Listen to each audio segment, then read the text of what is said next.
பச்சை சுண்டைக்காய் புளிக்குழம்பு செய்ய போகிறோம். அதுக்கு சுண்டைக்காயை இந்த மாதிரி இடிகளில் போட்டு அப்படி தட்டிக்கலாம். தட்டி இந்த தண்ணிக்குள்ளே போட்டுக்கலாம்.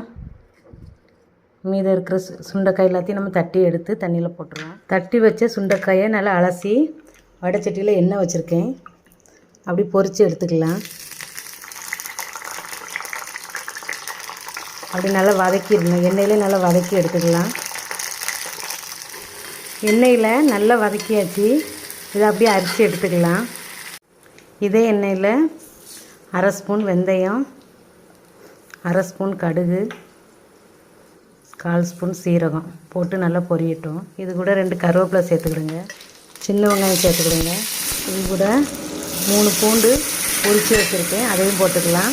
நல்லா வதக்கிக்கிடுங்க. வெங்காயம் நல்லா வதங்கிருச்சு. 2 ஸ்பூன் மல்லித்தூள், 1 ஸ்பூன் சாம்பார் தூள், 1/2 ஸ்பூன் மஞ்சத்தூள், 1 ஸ்பூன் மிளகாத்தூள் போட்டு நல்லா வதக்கிக்கிடுங்க. இந்த மசாலாவோட எண்ணெய் மிக்ஸ் ஆகிட்டோம். 3 தக்காளி அரைச்சி வச்சுருக்கேன், அப்படி சேர்த்துக்கிடுங்க. 1 லெமன் சைஸ் புளி எடுத்து கரைச்சி வச்சுருக்கேன், அதை அப்படி ஊற்றிக்கலாம். தேவையான அளவு உப்பு போட்டுக்கிடுங்க. வதக்கி வச்ச சுண்டைக்காவை போட்டு நல்லா மூடி வச்சு வேக வச்சிடலாம்.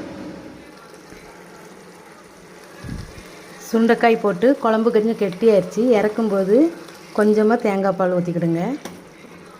தேங்காய் பால் ஊற்றி நல்லா கலந்துக்கிடலாம். ஒரு 2 நிமிஷம் இருக்கட்டும்.